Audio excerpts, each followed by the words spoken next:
Hello again, GM Rick here for my second Springdale, Arkansas GM tips. As you can tell, same background, same shirt, same day. It's amazing. I do some of these 2-ups because it just allows me to do it when I've got the time. So this one, I'm going to talk a little bit about miniatures and scenery and the benefits and the cons of using miniatures and scenery in your campaign to help with the dramatic effect and the effectiveness of the campaign itself. Now, there's a lot of pros and cons. Like, for instance, I know Will Wheaton in his campaign with when he did his online one for oh God, I had the name of it the other day.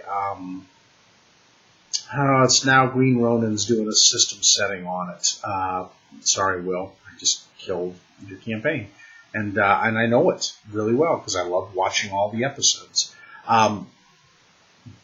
But he decided not to use miniatures just because he felt like it took away from the story and the visualization. I know Askren sometimes is torn either direction with it. Sometimes he likes it, sometimes he doesn't, and he's kind of gone pro and con. I know other GMs have too. I know some love it, like Matthew Mercer, who uses it for Critical Role. I know I use it in my campaign. I know Evil Squeegee uses it in his campaigns with the different online ones like Roll20 or Fantasy Grounds. It's up to you as a GM whether you see a benefit, or a DM, whether you, Miss DM, Mr. GM, or Miss GM, Mr. DM, see benefit with it, or if you see it as more of a distraction or a limiter in the creativity.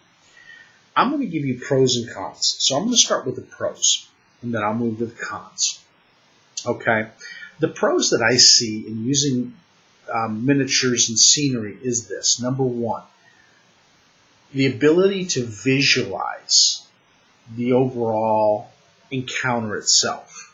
Now, you may not use it, and for instance, I don't use it when we're just talking in a bar or something like that, or in a magic shop or a merchant shop, or even sometimes when they take a long journey and they start through and there's no encounter going on, they're just kind of walking through the area. I don't draw and redraw on the map. It's too much, too tedious, and it takes too much away, which is kind of a con. Sorry, I should have saved it for the cons, but you don't want to draw away from the narrative. And the scenery that you're trying to help the characters visualize, you're only using that scenery in a situation that calls for it. So like an encounter with an NPC that may have potential combat, or that the players may have to do some evasive maneuvers in. In a situation where maybe they're encountering a NPC that's not necessarily a bad guy, but has a certain area or certain type of je ne sais quoi. I know the French. Has that certain appeal that you want, that the scenery itself draws to that appeal. So I'll give you a for instance. The characters in my Reign of Winter, this is a spoiler, so if you don't want to watch this, then cut it off right now for Reign of Winter. But Reign of Winter Pathfinder, they were in the fourth one, which is it's called the Frozen World, I think it is, or the Frozen, oh God, I'm blanking on it, but it's the fourth one in the Reign of Winter. They met up with Iantor, the son of this dragon, Urax. And Urax had such an opulent area inside his ice fortress that I wanted the characters to see the gravity of the situation. So I drew out where they walked to, what was in what rooms, told them the types of creature descriptions for each room.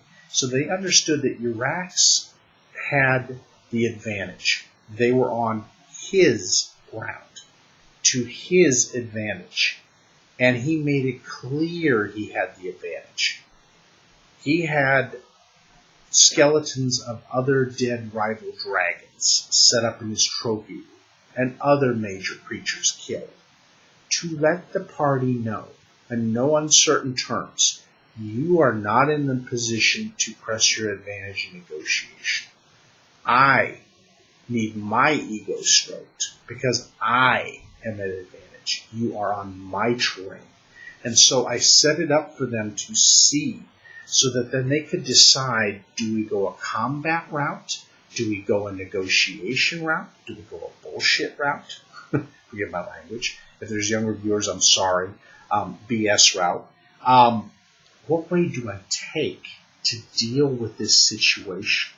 And so the actual background and scenery enhanced the gravity of the situation. Yes, I could have described it with words, but sometimes when people are thinking of the situation, they lose some of the words, and that's a con to not having scenery. Sometimes the verboseness and the things you lay out, people will lose some of your words, and so they miss key information. Whereas when you put it visually in front of them, it triggers them to ask questions to make sure they understand the situation.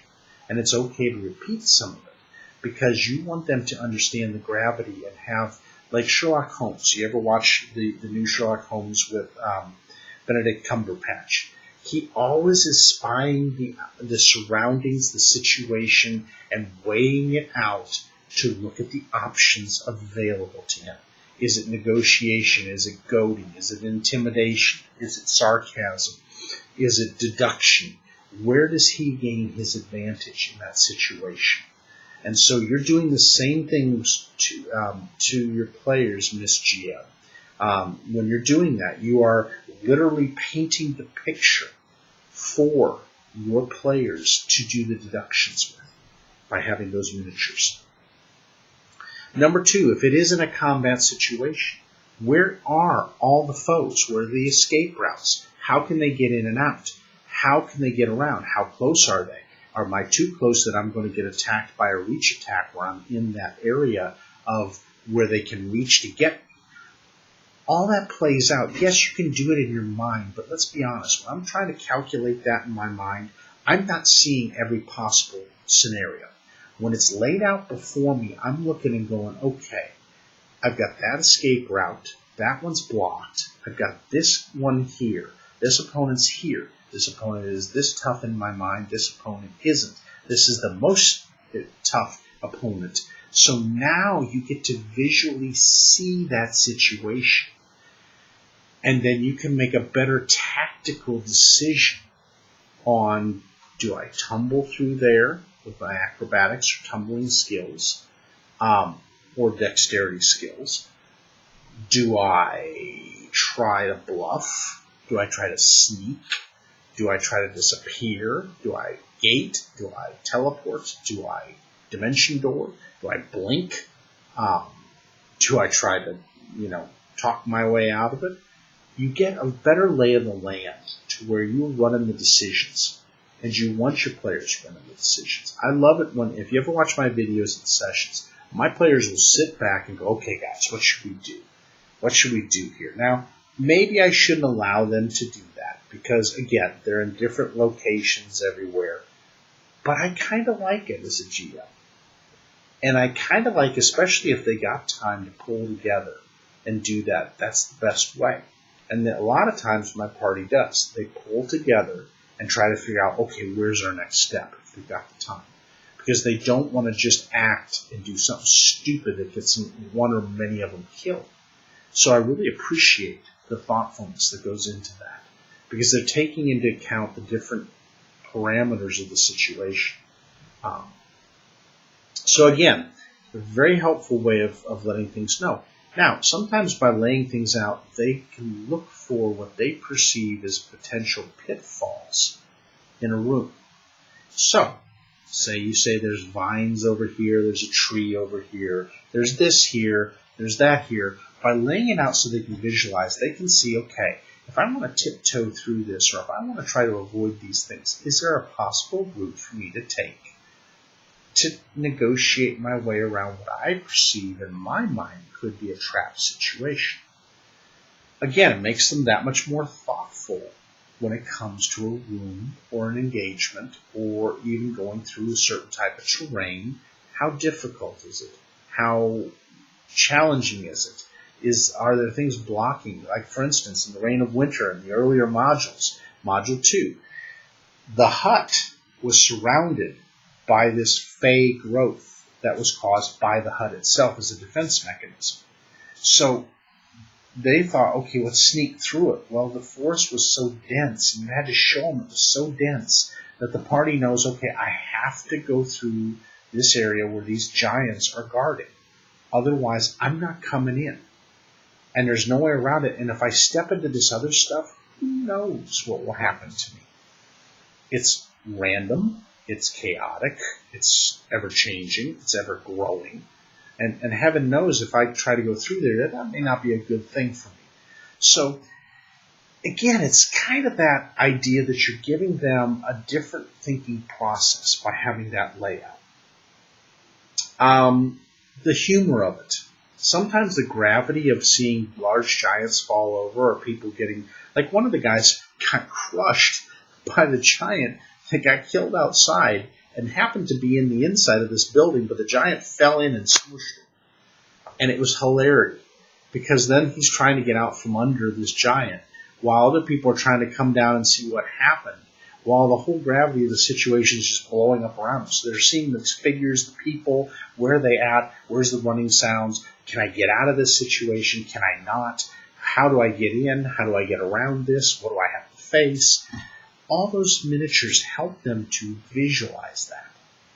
And again, you can describe it, but let's be honest, folks. How many people do really great decisions from a spoken thing that they're trying to visualize in their mind versus something very solid that as they visualize it, they go, oh, well, maybe I can do a kip up and do a flip over this one that's bent over examining this item here, and maybe I can surprise this one that's over here because as I kip up and over, they're not going to expect me to land here. And so it'll shock the living heck and give me a sneak opportunity hitting this one. You see where I'm going with this? You just give them a little bit more visualization when it comes to that. And sometimes just the enormity of the situation. So a dragon put in front of them. They don't understand the enormity of how just colossal this thing is and how much room it takes. Or a remoraz, or a purple worm, or a dragon, or a chimera, or a hydra, or a major Balor demon that, like in the Lord of the Rings, it's so huge that you go, oh my lord, there's no way I'm getting around that. It's going to hit me anywhere I go. So it gives you the enormity of the situation and literally brings chills down your spine when you think about that thing is freaking huge. I mean, I know what the description says, but I wasn't thinking that. Or sometimes how it looks visually, like a Sagothi figure. I've got a Sagothi from the Underdark. The bizarreness of how that Sagothi looks. When you stick that figure out there, you can show them a picture all you want, but when that Sagothi is facing one character and its tail with its little clippy things that holds things in is facing the other direction, the characters go, whoa, that's not good. Or like we had one guy who did a Trox. A Trox is a special creature that's in Pathfinder. It's kind of a drow slave. It's a giant evolved beetle creature. It's their version of a Umber Hulk, almost, except it doesn't have the eyes that paralyze you. But they can literally get a feat where they use people as a meat shield. So they grab with two arms and lift that person up. And so you can literally get that figurine with that figure lifted up in its arms and go, holy crap, what are my people going to be thinking when they're picking up one of their own guys and using them as a meat shield? And then they throw that meat shield away, grab another one because it's right there. And they're literally doing that while they're swinging its axis wildly at other people. It's just that whole visualization that gives you that yes, okay, yes, creatives, we can visualize a lot in our mind, or we like to see it in our mind's eye. But sometimes our mind's eye isn't very right with how a situation really is. And so, yes, okay, I don't want to stifle creativity, and that's a con. Okay, so let's hit the cons. Sometimes the figurines and miniatures on a board take away the ability of you really creatively, vividly seeing this in your mind's eye, and then seeing your actions react to it in your mind's eye. So you've now taken that away by laying it out on a board. It becomes two-dimensional versus three-dimensional. So yes, I agree. Sometimes it does, and that can be a negative. Sometimes you become more concerned with the figures on the board than just doing something heroic or epic in your actions, because you're worried about, okay, this, that, the other, that, the other. Or if you didn't have it laid out, you might take a whole other course of action. And yes, it does affect that. And that is a con sometimes. And it takes you away from some very heroic deeds, because you're a little more concerned when you're looking on the board going, if I do that, then I might just die. Whereas if it's not laid out, the GM gives you a little more leeway, and you get to do a little more epic things with it. So there is that to be said. The cost of the overall scenery, yes, as a GM, it's costly as heck. Let's make no bones about it. Miniatures aren't cheap. Painting them and taking time to paint them if you buy the unpainted isn't cheap. Buying scenery from Dwarven Forge or making your own, not always that cheap. It's time consuming, or it's costly. So yes, there is some investment there that if you didn't have to have that, you would reduce your investment in your game, which, for a lot of us, if we're on a budget, that can be a real stopgap for us. So there is that con. Plus, sometimes maybe the figures don't describe or make it look as good as what the book does or other pictures do. So in some ways, the artwork of the figurines really leaves and is lacking compared to the actual creature. Now, sometimes it's the reverse, and it's much cooler seeing it in a mini than it is on a page of paper. But you know where I'm going with that. I mean, it can go either direction as a pro or a con. So there are those things, and so you have to weigh out as a GM what you think's best. I think a lot of times ask your players as a whole. See. And if they're undecided, then try the miniature out and let them see it. Like, for instance, when I see those Dwarven Forge layouts of some of those GMs and those buildings, I want those for my players because they love them. The visualization, how hard it is to get to the top of a building. And then I can lay out my things for the players to try to find escape routes. So what I do is I use cards with each action. If you get a success, it's this. If you don't, then the bad guy gets closer to you by this. So they can actually see the variance of the action. So I'll be frank, I'm a pro miniature and pro scenery guy. I've always thought that for me, for my players that make it so much easier, especially the ones that are remote like Scott. He has to come in through Skype, and when he can see the battle and see things, it's clear to him. He can make so much better actions with Kal-El, his Aasimar War Priest. He can see it in his mind, and then we can discuss. And sometimes I can even throw out ideas. Hey, Scott, have you thought about this? Oh, no, I didn't. Boy, that would be really good to use, wouldn't it? And so, give him a little more latitude that he can see where he wants to go with it. So again, there's pros and cons to it. You have to look at it. I mean, I love the maps. I love the flip maps and the erasable maps. For me, the artwork is incredible on some of them. And it's better than anything I can do, just drawing it on a standard flip map that comes with the system. So I loved the arena, and I used the arena layout for a battle they had. I've used the village one. I've used the forest, the ice forest. So they've been able to see, what the forest is like and where the trees are, and it's just so much more vivid for them. So again, pros and cons both ways. But I just think in general, you have to weigh out scenery and miniatures and see the benefits as well as the negatives, and then from there make a decision. Maybe one campaign you use them, maybe the next campaign you don't. Maybe you use them a little bit mixed into both, and sometimes you cut them out. It's all in what you want to do, but from my take on things, I just find it to be that much more effective. And so that's Rick's GM's tip on that. And I hope this 20-minute video really helps you out on making that decision and to really look at it both ways. Thanks again. Have a great week from Arkansas here, and I hope you guys just have some epic